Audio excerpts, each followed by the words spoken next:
What are you willing to give, and what is it that you are seeking to receive? All I can really think about is getting a job. And am I good enough? And do I still possess all the skills? Scratch that. I know I'm good enough. I know I am good enough. I gotta say, this guy speaks a lot of... I don't know if anyone has tried to read like this, but it's quite difficult. Who's that? I'm not gonna get this. He's kind of funny. Can you? Let's rephrase that.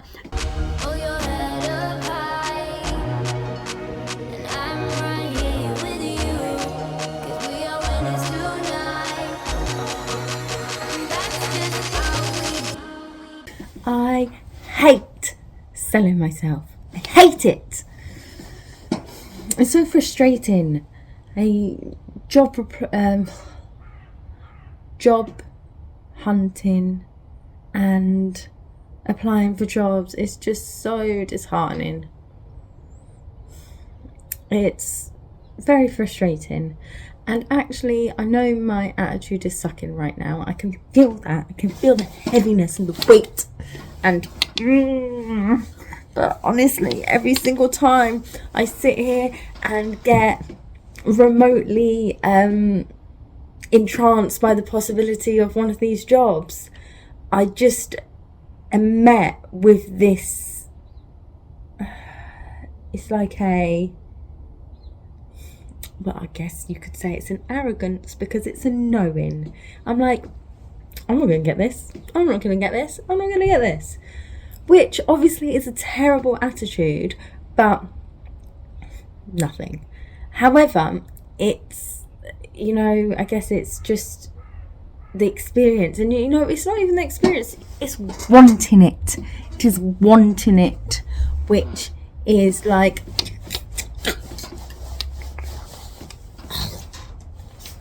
And I don't really know how to just be here and be okay with things the way they are. It's like I'm like got this like thing here back behind me, like I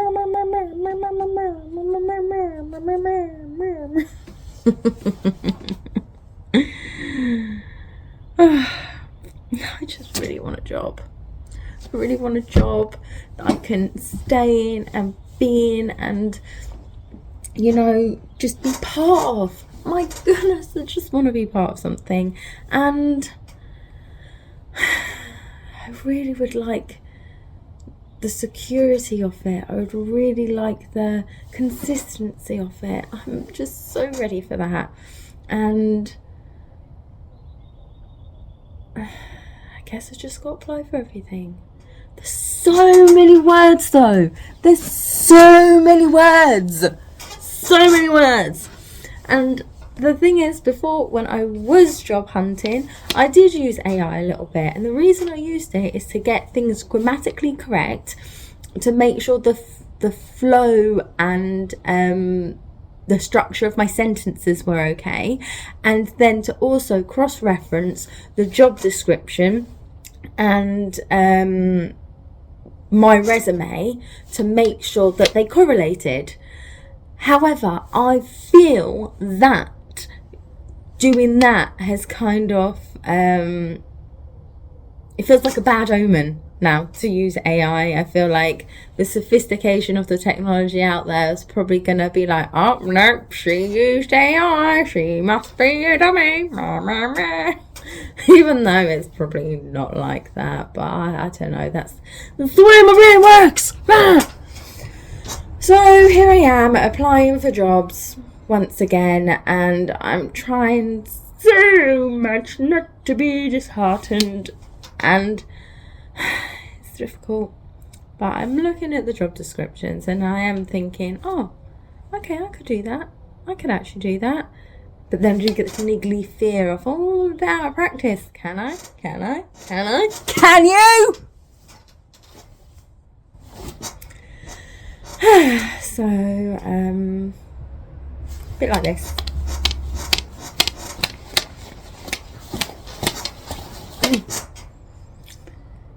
I'm realising it is actually a little bit longer to apply for jobs. I'm going to try and stay away from that dopamine mind that I was in. Apply, quick. And instead I'm going to approach this like I'm reading a book. The longevity of it. So for me to do that, I'm going to have to calm down, stop being so stroppy, and understand that, something will happen. Even though in my heart I really don't believe it. I'm trying. Just go through the motions. So applying for jobs is very soul-sucking. It is, we know that. But I'm not gonna stop because that's how we live. Ta-da for now. Okay, so obviously a second ago. Why is it so blurry? Obviously a second ago I was like, I don't want to use AI.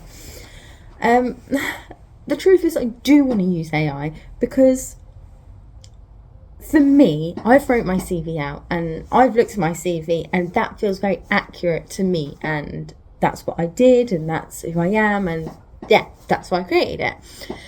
Now, trying to change that and cross-reference that to other CVs,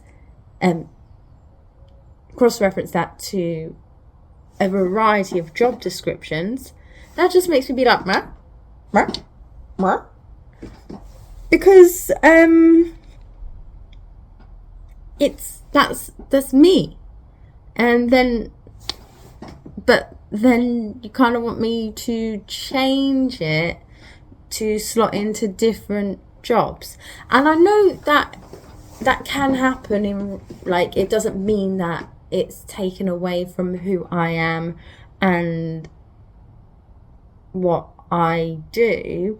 However, because I know some of the words and things can kind of like cross over, or you could say sentences in different ways and they mean different things, or they come across in different ways, but there's just so much subjectiveness and so much perspective that I'm just a bit like, meh. So what I would like to do is I would like to run my skills through AI with the job descriptions and the skills that they have required, so that I can cross-reference it and be like, okay, firstly, am I qualified for this job? Don't want to be wasting anyone's time. Secondly, is what things are missing, and are they things that I can do or have done but just have not put into my skills, or not wrote in a way that kind of matches to what they have requested. So that is why I want to go through AI. But I'm not gonna lie, I do sit here and be like, oh my gosh, they know all my information. They can do stuff and shadow ban me. I don't know if that happens in this, but that is where my mind goes sometimes. But in actual fact, I think they're probably, these big companies, they must have great tech. So they probably have certain softwares maybe that applicants run through to kind of separate things or give them statistics or understandings in a more efficient way. I mean, that is of course that happens. I don't know what to degree, and I'm sitting here thinking, oh, if I do this or I do this, am I slimming my chances, or am I making it worse, or that's all the kind of anxiety that I just don't really want to think about. So my thing for that is that, okay, let's just methodically go through it. And I have been trying to sit here methodically go through my skills and read it, and then go through their skills and read it. However, honestly, it makes my mind do this. I don't know if anyone has tried to read like this, but it's quite difficult.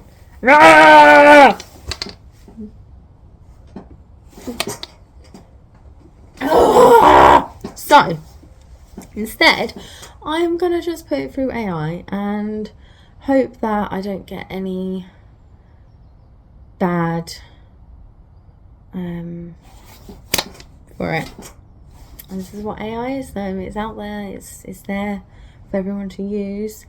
I guess I'm thinking about the ethical and moral associations with it.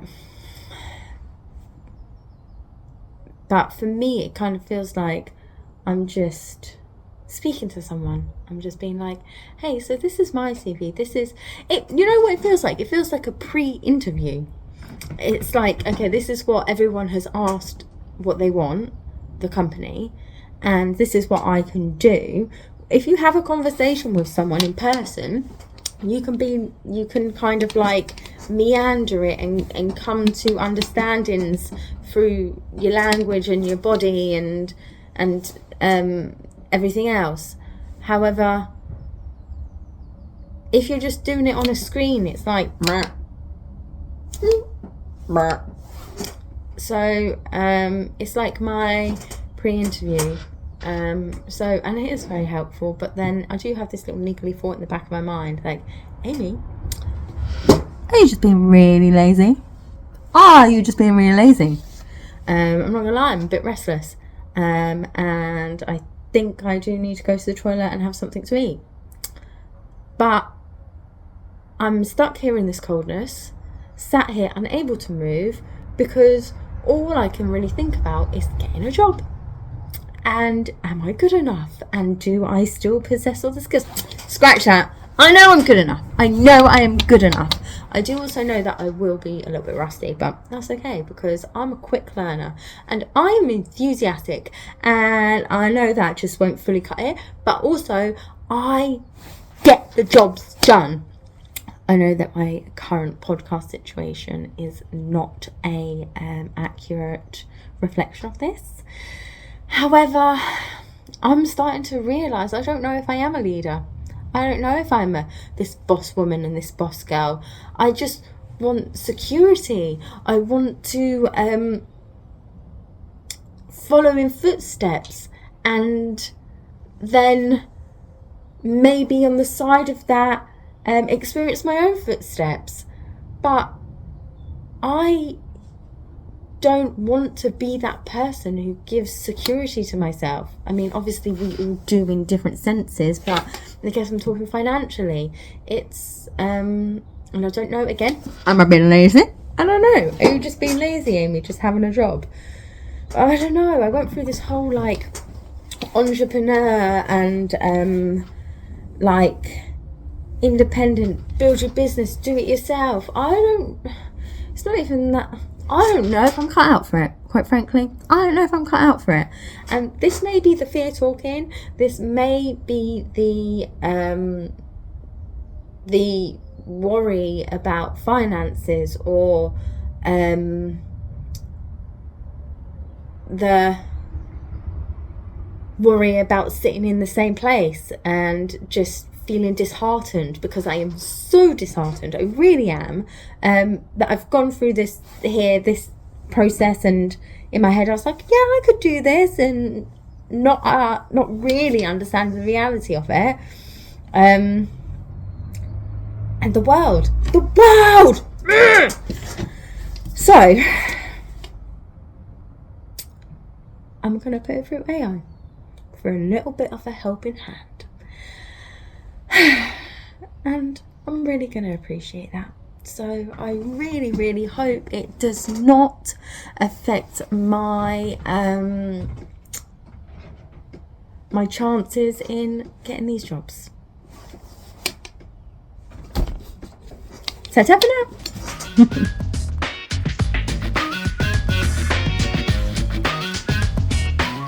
Let's get this show on the road.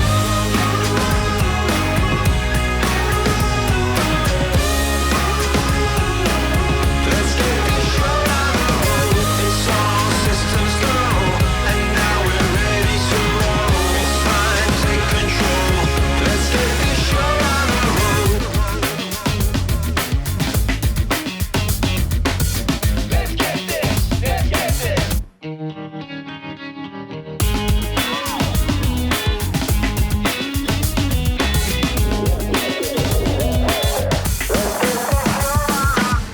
It's all systems go, and now we're ready to roll. It's time to take control. Let's get this show on the road. It's all systems go, and now we're ready to roll. It's time to take control. Let's get this show on the road. It's all systems go. It's time to take control. And now we're ready to roll. Let's get this, let's get this, let's get this, let's get this.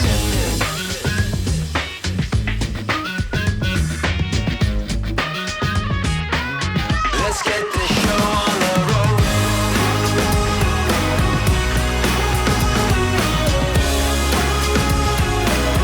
Let's get this show on the road. It's all systems go. Let's get this, let's get this, let's get this show on the road.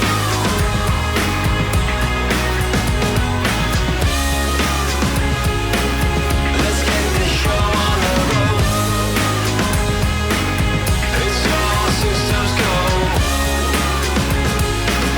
Let's get this, let's get this, let's get this show on the road. So I'm about 8 minutes and 42 seconds into Mr. Tate's emergency meeting, episode 127, using people. And you know what? I gotta say, this guy speaks a lot of facts. He does. I mean, he probably speaks a lot of bullshit as well, but he has some solid points. And I know I'm not a man, so it might change it up a bit. I don't know, but it's definitely a lot more reassuring to think that the whole world just uses the whole world, and that's just the way things go around. Because if that's the case, then I don't know. It's feels a little bit less tender, I would say. And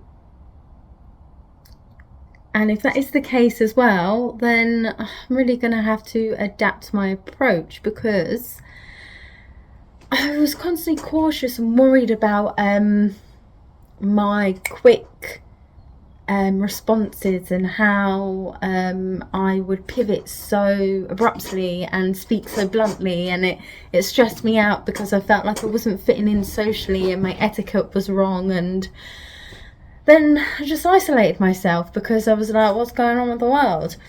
But if I'm looking at it as a point that everyone uses everyone, then you know, that's just everyone staying in their lane, maybe. And this is just coming to my head now, so don't quote me, and certainly don't get angry at me, because I think that's what opinions are for. But if that is the way people just use people, then it's there's a certain amount of security in that. So gotta think about that. Obviously mixing it with values and ethics and communication where possible, but it's decent. So I'm gonna continue watching this, and I'm just gonna keep playing press and pause, blah blah blah, because it's intriguing. It's very intriguing. value exchange. What are you willing to give, and what is it that you are seeking to receive?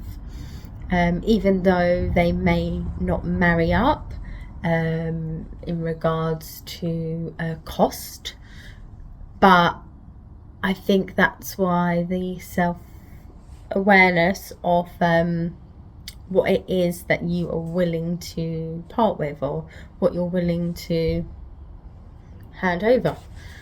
Oh wow, oh my gosh, that makes it so much less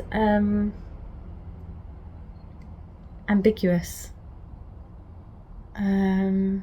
because in that regards you don't really need to think about what it is that they are doing or offering until it's at the table. And if you already know your place and your lane, then that's it. But to establish this, now there's something different. Okay, for example, this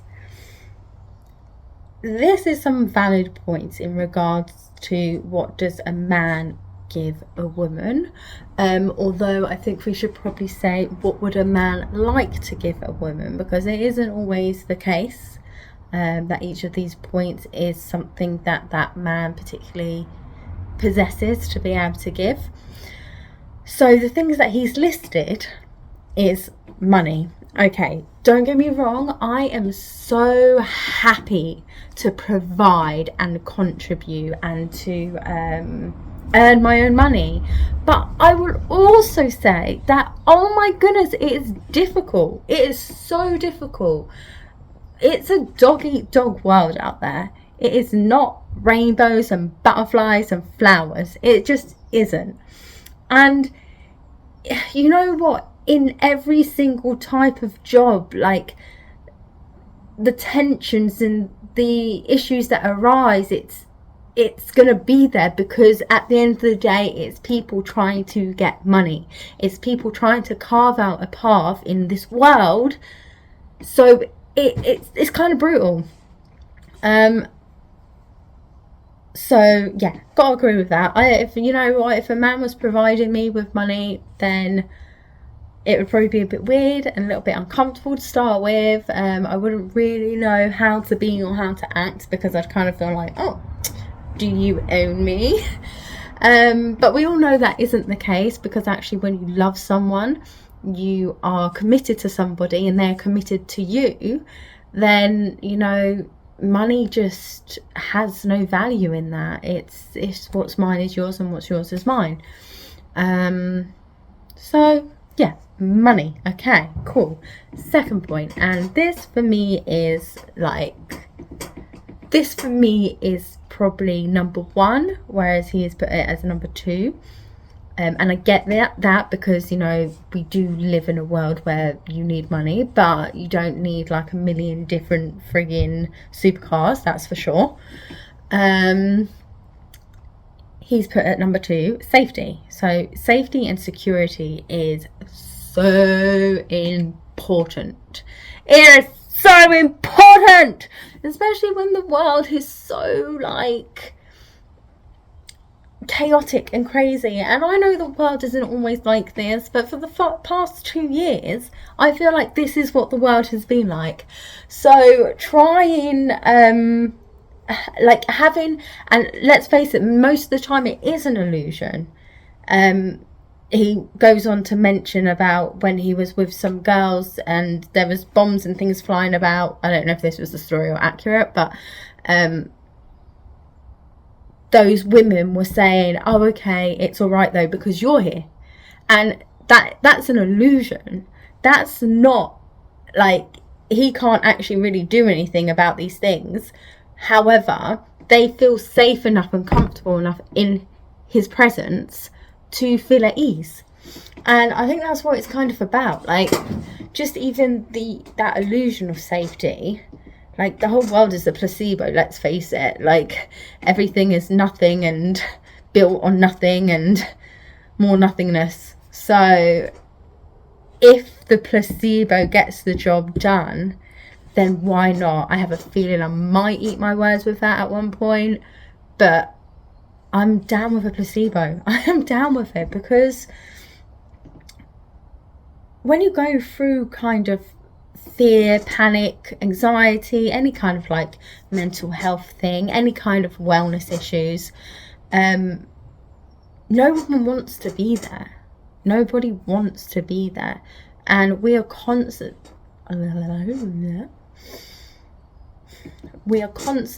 trying to grasp onto tools to help us not be there. I remember this one time when I was out and I was on my own. I went to karaoke, open mic, it was very good. And I wanted to get a vape. I know, bad vaping, I don't approve it, but honestly sometimes, you know, a little bit of stank. And I was in a place I wasn't overly familiar with. I had had a couple of drinks, and a guy actually took me, or no, not took me, let's rephrase that, accompanied me to the shop. He accompanied me to the shop where I went and got my vape, and then he accompanied me back to the location. And honestly, it just, I don't know, does anyone else just feel like it just makes you do this? Like your whole body becomes relaxed. Your whole mind feels at ease because you don't have that hyper vigilance of blah, blah, blah, blah. Don't get me wrong. I know I'm not in a war zone. I know I'm not, okay? But sometimes my mind thinks I am. And you know, that's just, that is a thing. So, having that safety and that security, that presence and that comfort is, oh my gosh, I don't know. And even at this point, I've seen this list he's made, this so-called list of what a man will give to a woman, yet I'm still yet to see these things happening. But it's just some of it, I think it's very fair. I think it is very, very fair. And if this was to come into fruition, I'm pretty sure that's the word, for me, then I don't see the problem. I don't see the problem. Yeah, I want money. I want safety. And if there's a man, like a whole entire another human being of the opposite sex who is willing to come and do that for me, then oh my goodness, you can have your exclusivity. You can have it. Like, take it. It's cool. I don't really know where the tension is here, but anyway, we're going to move on to point 3, which is education. I can't really remember what he said about this, but I think he was saying in regards to how a man educates a woman. But I think that obviously goes vice versa. I think generally education within a relationship is something that's going to help it flourish and sustain, because it's you're growing together and you're learning together, and the world is pretty exciting when you're not hiding in bubbles. It's pretty cool, it's pretty nice, but it's, you know, I think it's nicer when you've got a swoony man by your side who's going to provide all these things.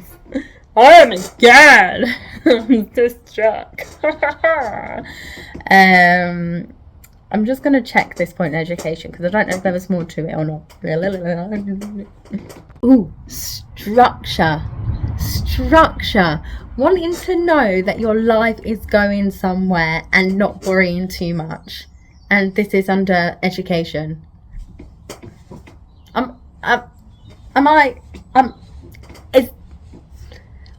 Yes, that is exactly what is needed.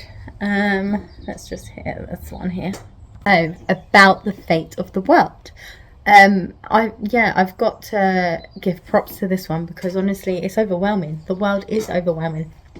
If there is somebody there who can free up space in my mind and my heart so I can step into my feminine, creative, nourishing side and they can keep an eye on the world and what's going on with it, all the threats and non-threats and just comings and goings. That is, you know, that's wonderful. That, of course, that's the...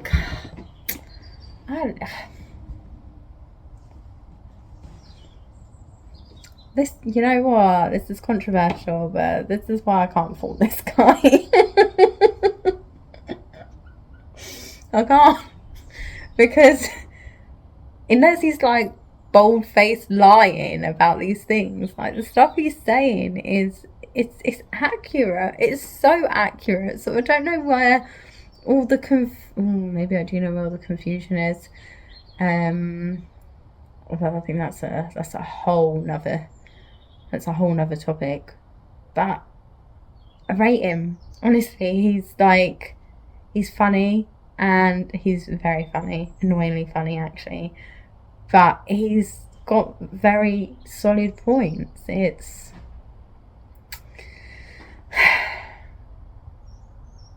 I just hope all the other guys are listening to this, and then they can come and find me, because I'm sitting here immobilised, just waiting. Roar.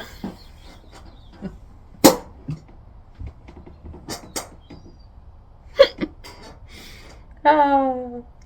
Okay, pause. Number 4, plan.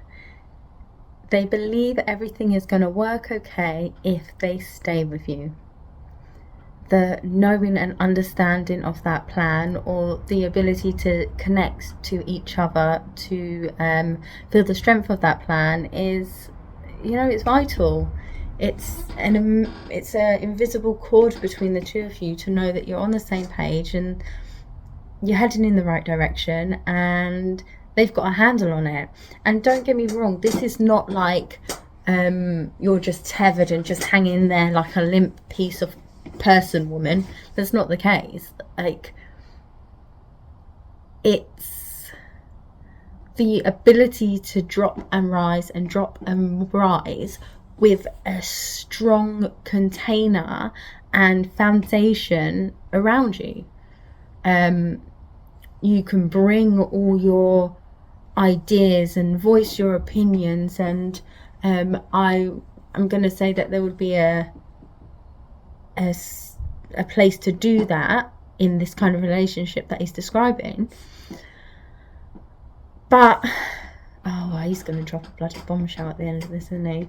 He's going to be a douche and turn around and say, all that, we're going to give you all of this, and all we want in return is exclusivity, but we're allowed to go fuck anyone. I don't know. That's the humour, isn't it? That's the humour. But anyway, rewind. Having a plan. And also, I have to say, though, being part of that plan.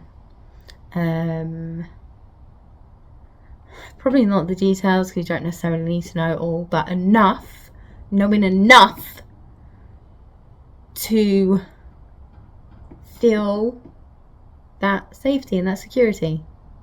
Important. Context.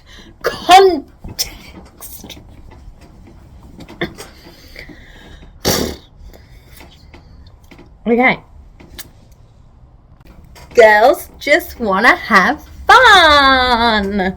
Number 5. We feel alive at number 5. Yes. I don't know if that's all we just want to do, and obviously I can't speak for every single woman out there on the planet. However, yes, I do want to, you know, just let loose and let go and enjoy life. And it is so much nicer when you have a strong, confident, secure presence with you. So yeah, do you want to have fun? Just want to have fun. But going on to another point, define fun. What is that? Like, fun to me back then and now is probably very like different a little bit, but there's definitely crossovers. Honestly, I could still do with a bloody glass of wine. You know what? Fun for me. What is fun for me? Let's just establish this right now. Fun for me is having nice yummy food,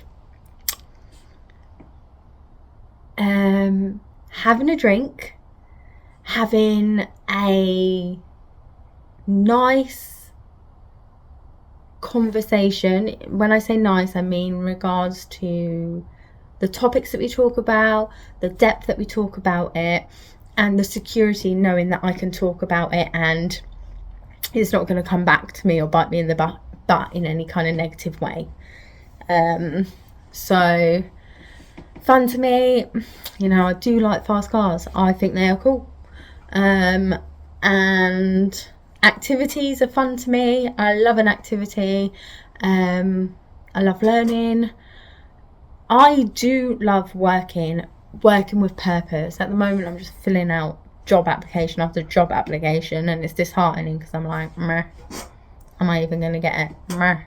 So that's not so fun. Finding my voice and speaking out. This is fun. Not having to be so and being able to just, you know, be casual and organic in it. So yeah, he's point number 5, and he's kind of hitting the nail on the head. However, there is still 22 minutes to this video, so he's still got plenty of times to put a spanner in the works. So 5 points, that's what he's got. Money, safety, education, a plan, and fun. Very valid. Now he's saying, what does the man expect back from the woman?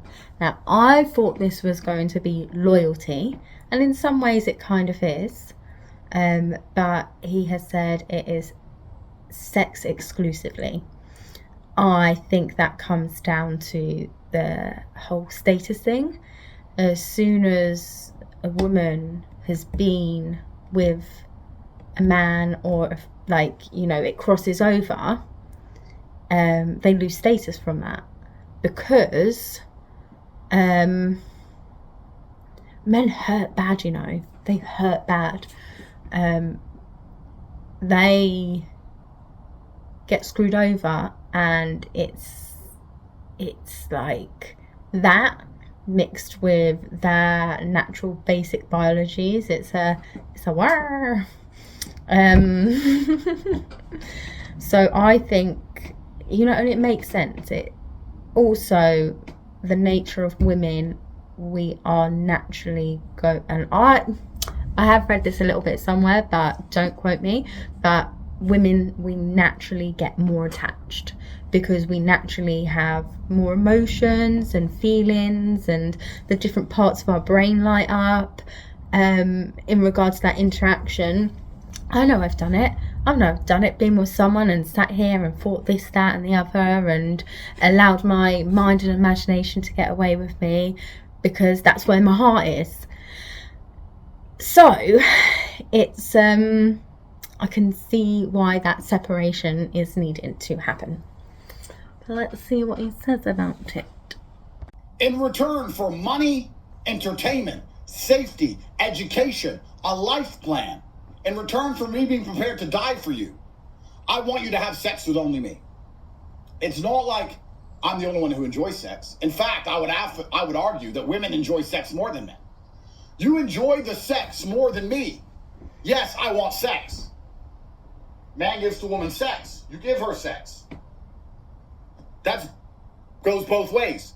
But she enjoys it more than you enjoy it, unless your game ain't right.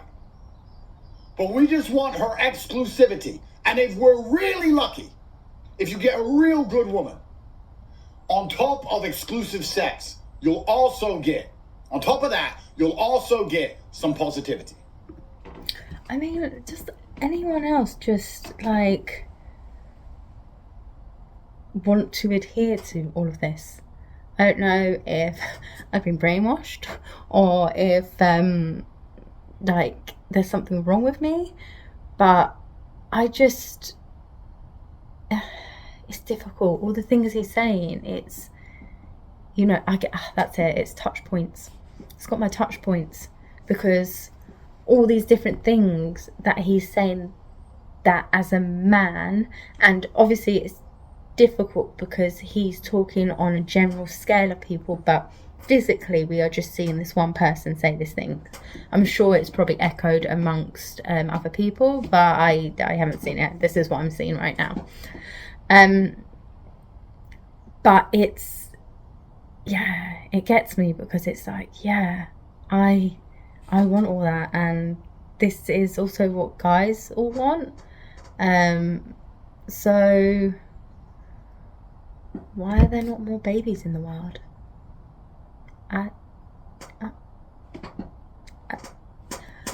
Where is the miscommunication happening on this?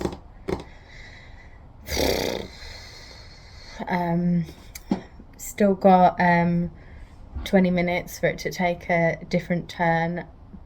Hopefully, I don't know. I can feel myself being drawn into this illusion of these ideas, which my heart just wants to completely run away with. But it feels like the reality of it is so different. This is exactly why women can't, in my experience, just go sleep with men.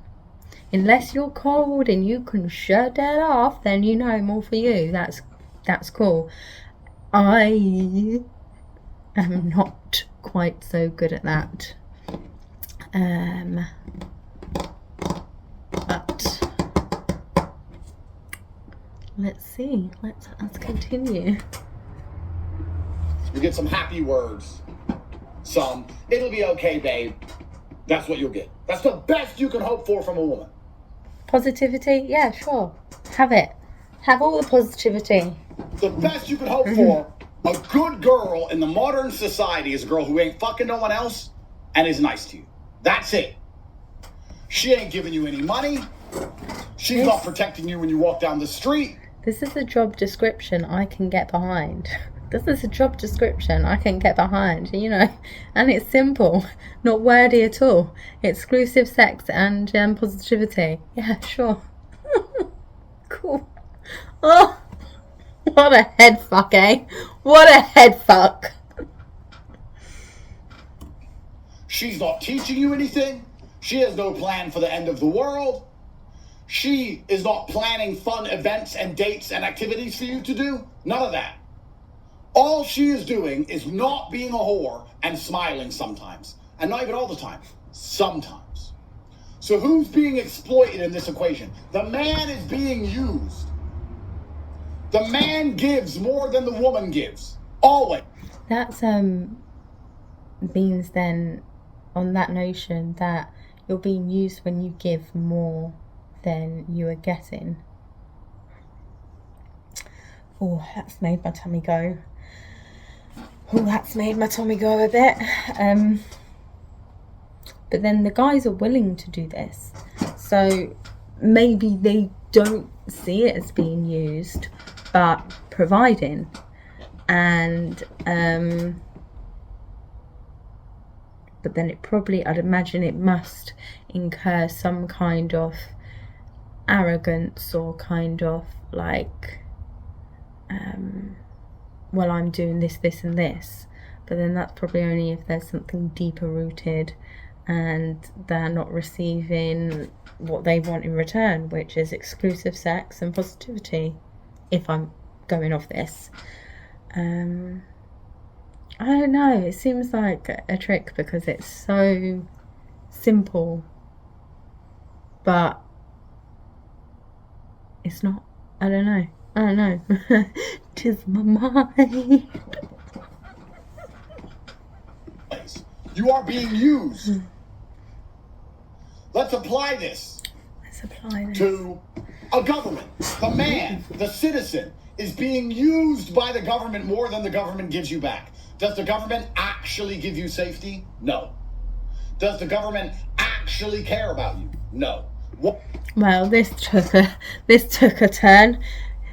Had my heart in clutches, and then all of a sudden talking to me about politics. This is because I don't have number 3 and 4 that this is happening. Because if I had a man, then I wouldn't need to worry about these politics. Don't get me wrong, I care about the politics, okay? But it's overwhelming. It's just a lot, alright? I don't know the saying, a problem shared is a problem halved. Well, I'm all or nothing, baby. And that's just how I roll. But now we're going into politics. So I'm going to turn this off and I'm going to listen to this. And we're going to see what he says. This idea of instead of being used, you're being useful. You're not being used, you're being useful. That has such a more pleasant ring to it, don't you think? It does frustrate me though. It does frustrate me because it's the bluntness of what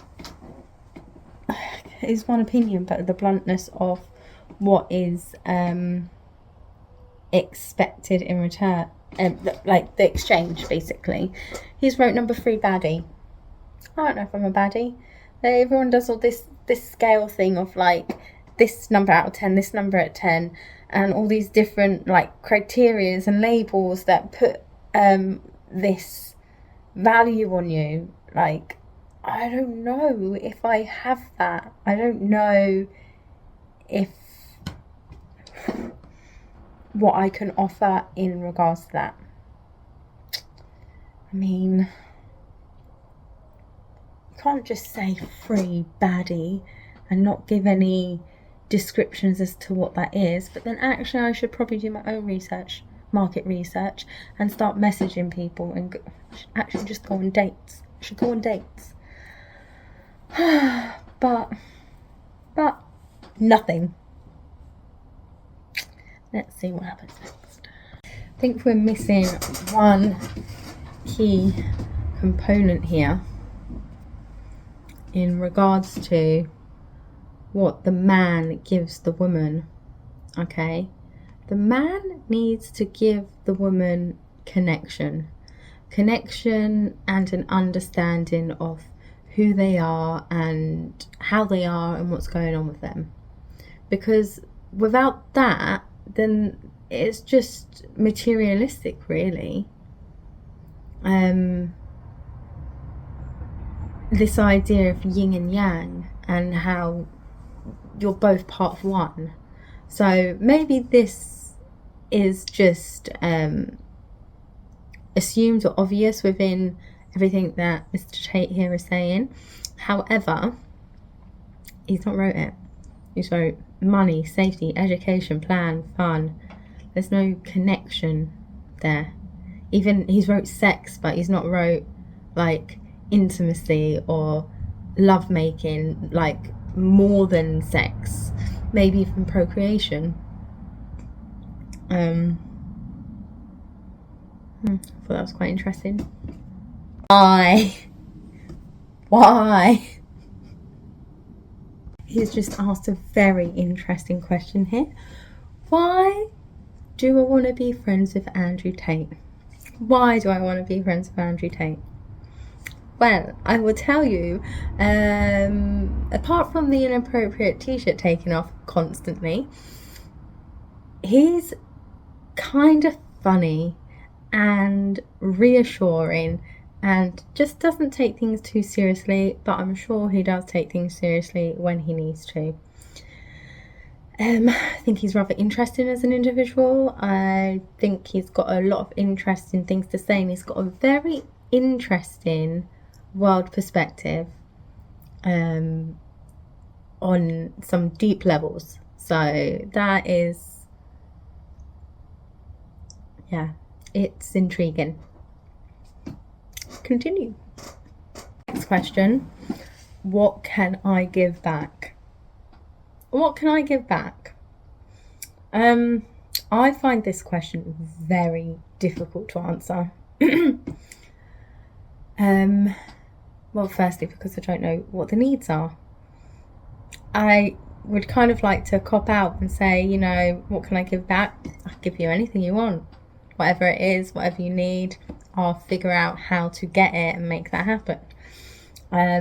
Although I'm very aware that my connections are limited, I'm very aware that it doesn't particularly interest me to go down certain routes or to achieve certain things. So, what can I give you?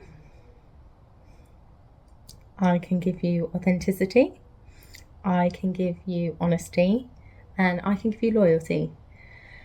I can also give you an unwavering faith and an incredible bounce back ability.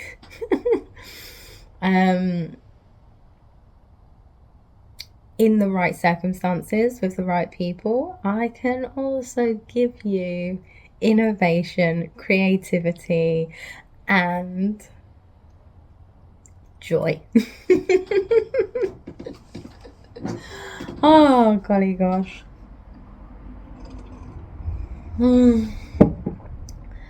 Oosta. Oosta.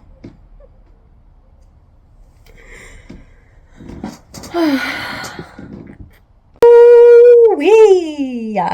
That is a lovely point. He's just said you need to give it gracefully. You need to give it gracefully. So many times have I seen and experienced and probably done myself, but nah, actually, I'm kind of perfect. Done something and then held a passiveness with it or a bitterness with it towards people. And that is a whole nother level. It's a whole nother level because we don't give to receive. We give willingly and openly to receive. If you're giving something and it makes you feel bitter, then stop giving that. This is interesting. This is very interesting. This definitely gives me a lot of things to think about. If you're giving something and you don't want to give it, don't give it. So what do I want to give? You know, one thing I don't want to give? I don't want to give my body. I don't want to give my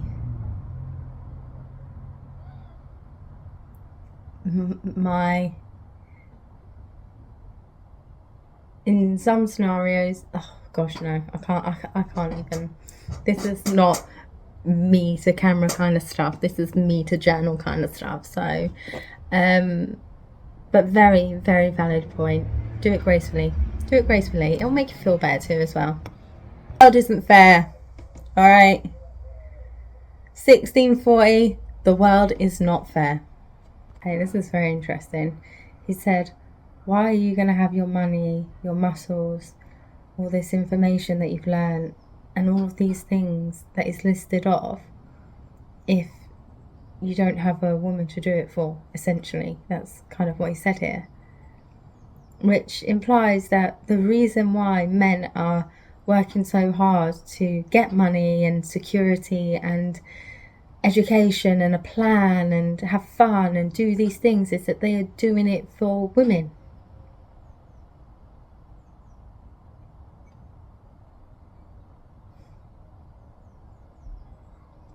You know what?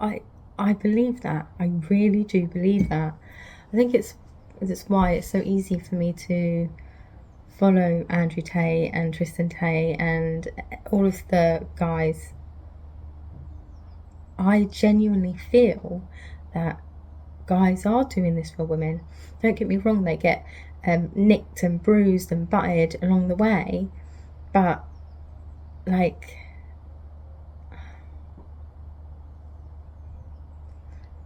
still struggling to see where the the missing part is in all of this.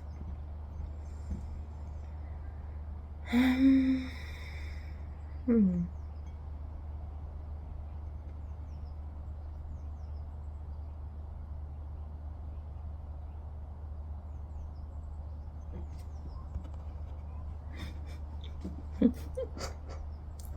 going to run out of battery soon, and I haven't got to the end of this video. I've got about 8 minutes left. But you know what? I like everything he's saying. I think he's got some very good points. I feel slightly fearful because where are the actions? How do I go about making this happen? And and also it's this is a guy speaking from a guy's, like, two guys. So as a woman, what is the opposite of that? What is the other end of it? And how can I the first 2 points, sex exclusively and positivity and happiness, yeah, I can do that. That's a cinch. Becoming a baddie, no idea what that means. In my opinion, it maybe means just kind of unapologetically just doing what you want and going after what you want. It's fun and exciting to do. But yeah. So yeah, this is a very interesting video, and you know, it makes me happy, so I really appreciate that. Ta-ta for now.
To do a recording.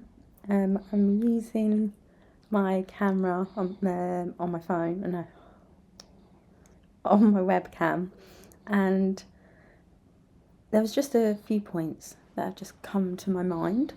So, firstly, I finished watching the rest of Andrew Tate's last emergency meeting, and I saw it in a different light this morning. I didn't necessarily agree with a few of the points he was saying towards the end, but I was very much focused on the topics of men and women, and it seemed to kind of change towards the end. I can't actually even recall it too much. There was one point that was said some. Oh, that's it. I think he said something like along the lines of men are in it for the love and women are in it for the business. Which, you know, that as a concept, I know that exists. However, I don't think it's like all the women are like that and all the men are like that. I think that's very generalised. However, his points on this idea of being useful instead of looking at it as being used is just enlightening, I have to say.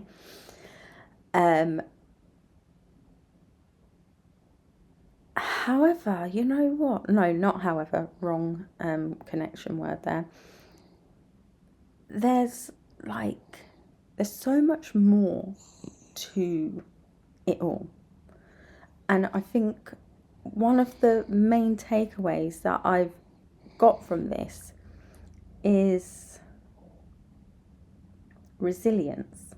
It's resilience as well as like a internal strength to stay positive.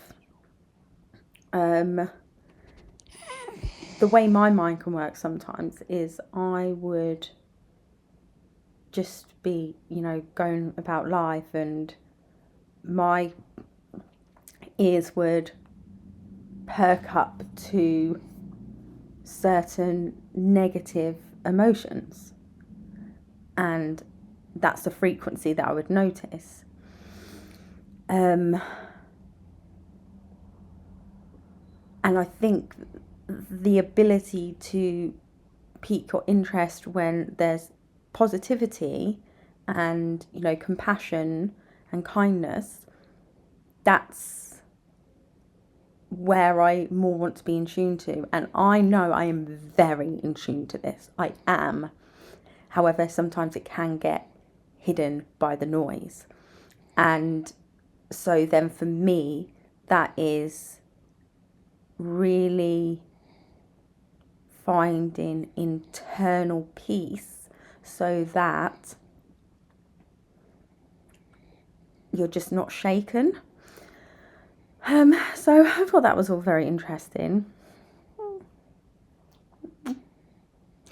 I also realised, so basically my night last night looked like this. I went out with a friend, we had a meal, I had a few drinks. I've started counting my drinks recently just so I can be aware of my intake and how I feel afterwards, because my aim isn't to run away or escape. My aim is to not feel so tense, I guess. I love you. My aim is to not... Yes, hello. Why are you so cute? You're so cute. My aim is to not be so tense, basically, to just relax a little bit and be less regimented and be more like, just more relaxed. But then it can't just be more relaxed, because then, I could just, there's lots of different relaxing things that I do, so it has to be more than that. Like, my desire to go out and have a drink and go out and have a meal, maybe it is fun, maybe it is fun, and there's a sense of freedom with that, I would say. And actually, it's probably more simple than that. Just going out for a meal is just really nice. And when I do this, I really enjoy talking about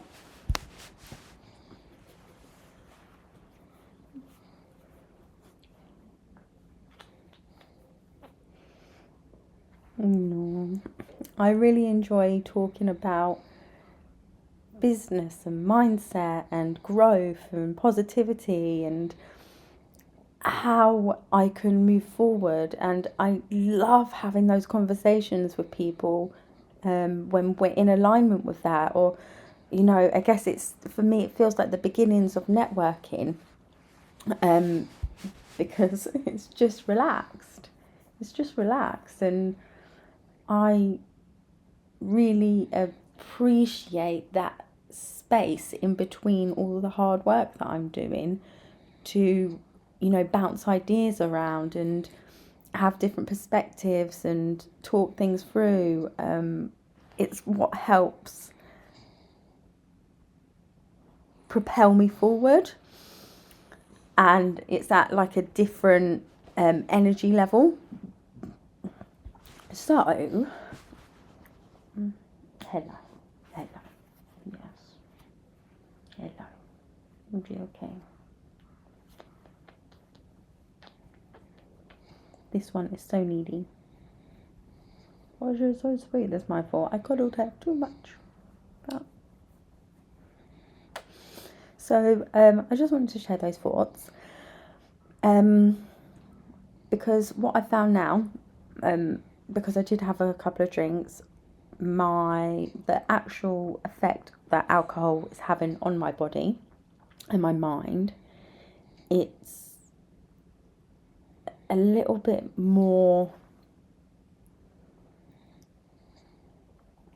what's the word? Stop licking me. Stop it.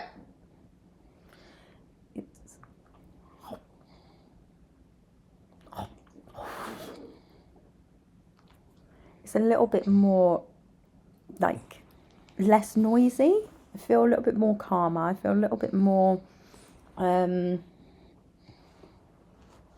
less pressure, less fear, a little bit more relaxed in what it is that I'm doing.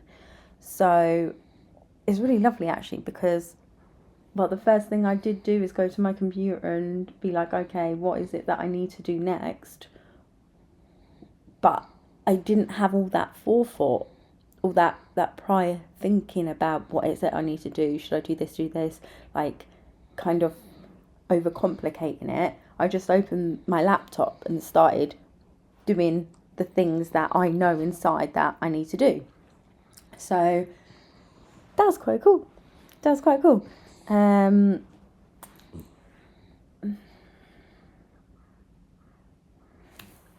just wanted to share that because it felt really positive.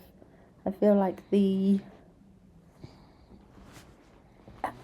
feel like it all feels very positive. And one thing that I was thinking as well is that, you know, we're completely uncapped as human beings. Our potential is infinite. The possibilities of what we can achieve and do are beyond anything that we can imagine. And I don't know how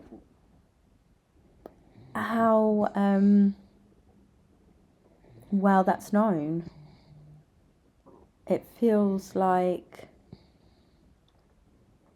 I kind of forgot it for a moment, you know, because all the pressure that I was putting on myself, and most of that pressure does come from a finance standpoint, because that's kind of, you know, what you need in the world. But I'm very blessed that I do have a roof over my head. I've got my car, I've got my health and everything.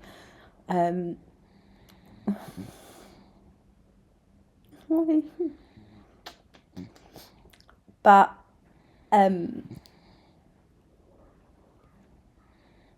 lost my train of thought because that was just really cute. Hello.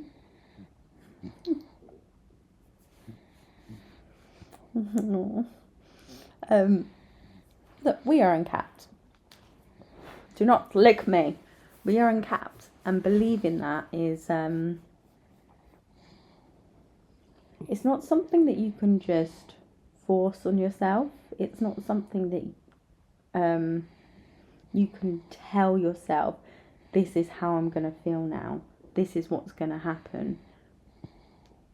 I think it's almost something that you need to live and experience, and something that evolves naturally when you learn to put one foot in front of the other in a direction that you decide. To do that, it can be difficult. This idea of breaking barriers and being able to, I guess, carve out new paths, because not all of us have those particular paths in our grasp. So, on that point, I have been thinking about my podcast a bit more, and it did take a lull because my priorities just got, well, they changed, and then I started panicking and getting all worried and wasn't able to focus. But now I'm going to be doing these two things in parallel, and having this space and going at my own pace with this, you know, it's absolutely priceless. It really is. I look at what I'm doing and where I am, and I'm like, oh my goodness, I should have been doing this by now, or this, or this, or this. And yeah, maybe, but if I didn't honour and respect what my body, mind, spirit alignment needed, then I was never going to be able to go into this project with success.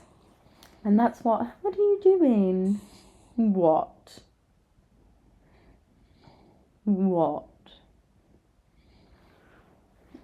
And that's what I did the first time. Like I had all the energy and I was raring to go and make this podcast happen.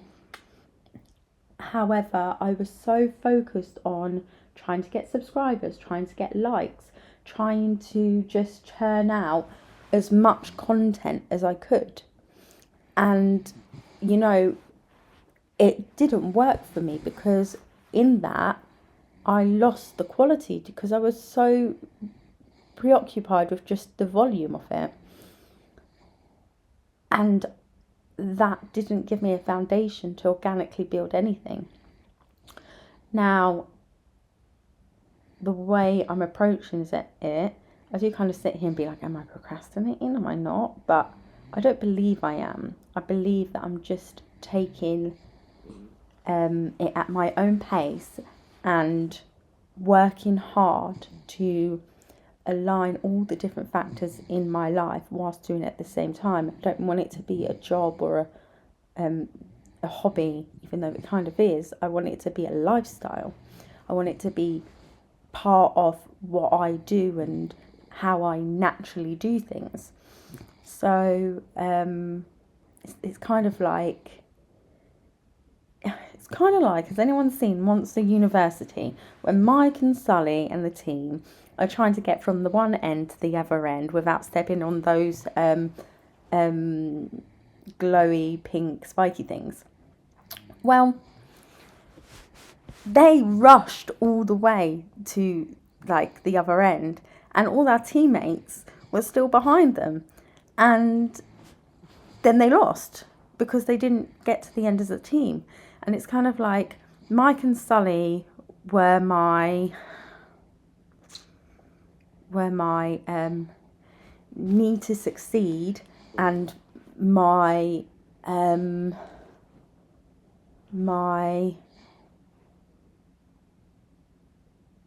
need to succeed and my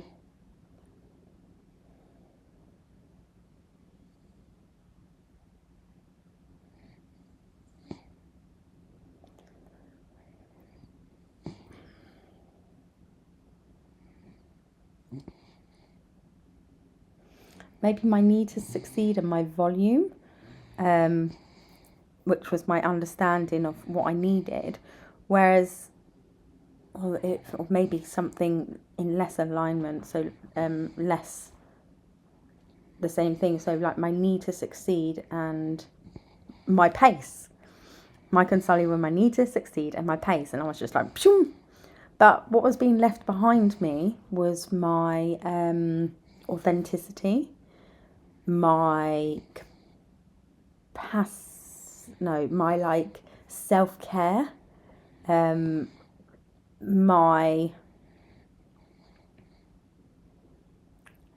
kind of general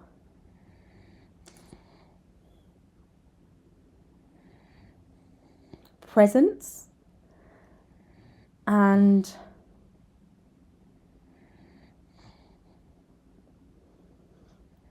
this is all kind of off the cuff, so it's taken me a bit of time to kind of understand it and for things to connect.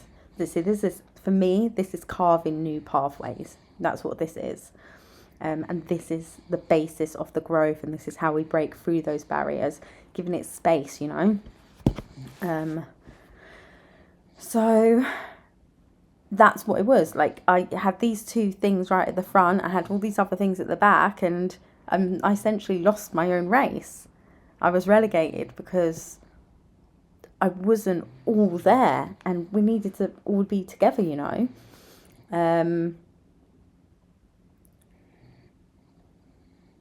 you know that I could definitely go into so many different things in regards to this.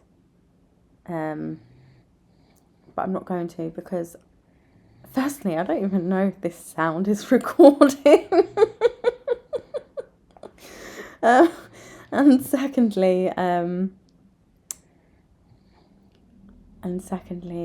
well, that's it. I'm just going to check, because I feel like this is very useful information for me, and actually a new approach to how I'm going to podcast and how I'm going to put the information. It doesn't all need to be so neatly wrapped in a box with a bow on top. That's not reality, that's not life, and that's certainly not how I break barriers. But I feel really grateful that I have solidified my purpose in regards to my podcast, and now I can develop that. So, yay, thank you. I'm in that sweet spot, yeah. I'm in that